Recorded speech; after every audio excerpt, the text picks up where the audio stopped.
Hey guys, so I'm taking a break. Went down a rabbit hole in React and had to reach out to my senior team members. Somebody else. Oh, okay. There's a lot of foot traffic outside my school here, and this lady was moving out of the way for someone on their bicycles. I couldn't tell what she was doing. Anyways, yeah, I was refactoring a student's expense tracker app. And he was using a lot of class components for everything. So, I mean, it was working. It looks good. Everything's functioning. But I like to take advantage of chances to show people different ways of doing things, um, so they can kind of build on their repertoire. Because that's really important. You need to be able to read other people's code and understand the functionality, and also have multiple approaches for building something, because one tried and true way isn't always going to be available. Sometimes you just have to try something, do something different. Anyways, I ran into this issue where I was trying to pass props down, and so I had to take a break. And it just reminded me about how important it is to reach out for help in software development. And so I see a lot of different people come into the course that the company I work for runs, and some of them are, they have a lot of experience, and they're kind of just coming in to touch bases with professionals in the industry and get some feedback on their ability, and of course to improve as well, naturally. But there are those out there who just kind of code for fun and build projects and dabble over the years, and they get to the point where they're actually pretty good, and they kind of start considering, maybe I should try to get a job in this, and so they start looking for some more professional level training, and those students normally do really well. They move right along, so to speak. Some of them are amazingly talented. It's one of the things you just never know. There's so much creativity out there. But then some students have almost no experience. They've never even worked with HTML or CSS before, and so you see this incredible range of abilities. From just this amazing talent to complete beginners. And in the middle, there's kind of this, almost like this mystery zone. It's like, how do you get that good? What do you do to become a good developer? And like anything, a lot of it is just exposure. That's one of the main elements to improve in anything in life, is just do it enough. Keep doing it enough that over time the experience accumulates to a point where you have developed this this ability that's just a combination of trial and error and sticking with it, and learning along the way, and retaining it, and building it, and eventually integrating it. It's just like learning a language, really. So when I moved over here to Japan, I didn't know any Japanese. It was a pretty intense beginning to things. It's like starting a marriage, starting a life in a new country, and then it was also a country that barely anyone speaks English in. So that was incentive to learn, and it took a lot. Over the years, I had to study a lot, put in a lot of hours, and a lot of work. But I got to the point where I could start and run my own business, and have a family, and be able to talk with everyone in town, and more or less like a normal functioning Japanese person, although I'm not, and I never will be.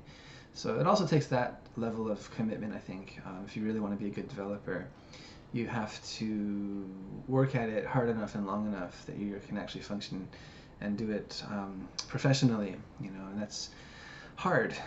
It's going to take a lot, and it can be very emotional as well, especially for the students in the course, because they are usually committed to 4 months of their time, and they're given a roadmap with projects, of course, and then the projects have deadlines, and so it can really get stressful. A lot of extra emotion can get in there, on top of just all the neurological meta learning that happens in the process of trying to learn software development. So my point is that if you're going to be doing that, you really need to understand that it's important to reach out for help. Everyone gets stuck.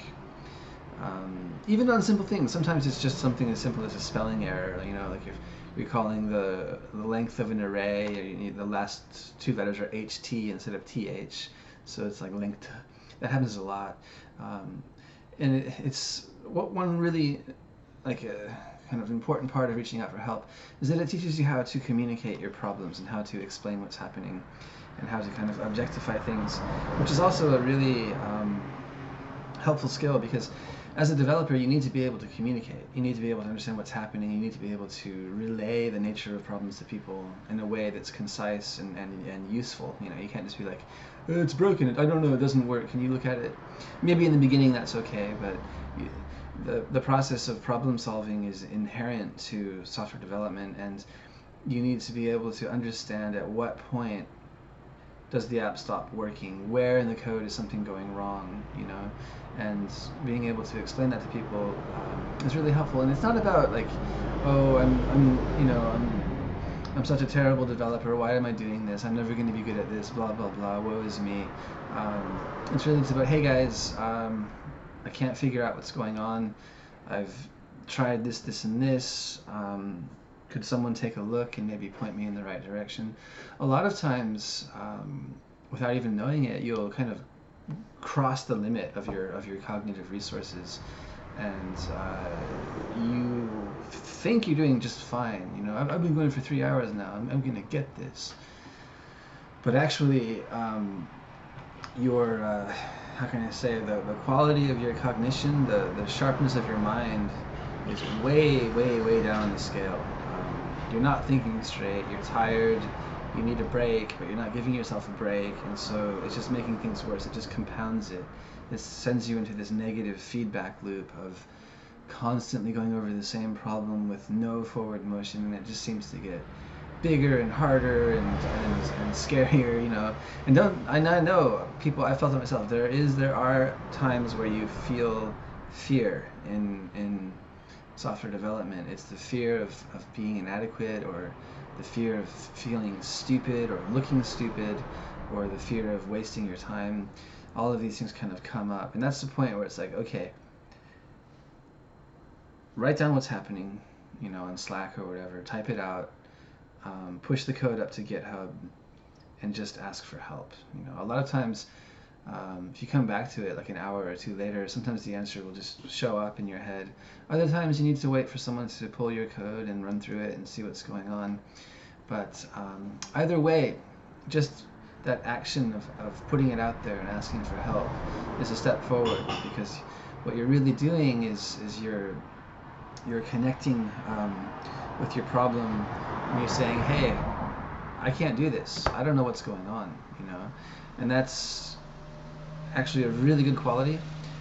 It can end up, you know, if you do end up working for a company at some point, it can end up saving them a lot of time and energy. You know, if you're just Johnny quiet about it and everyone thinks you're doing just fine when you're not, that's going to cost them a lot of time and energy and money and productivity. You know, we thought you were working on this, and you haven't done anything in 2 weeks. You know, so if you just say, hey guys, just be honest. You know, be honest. Like I'm really trying hard here. I don't know what's going on. I need help. You know, and go from there. So that's what I've done. I'm waiting to hear back. I don't think he's posted anything yet. No. So anyways, that's me for today.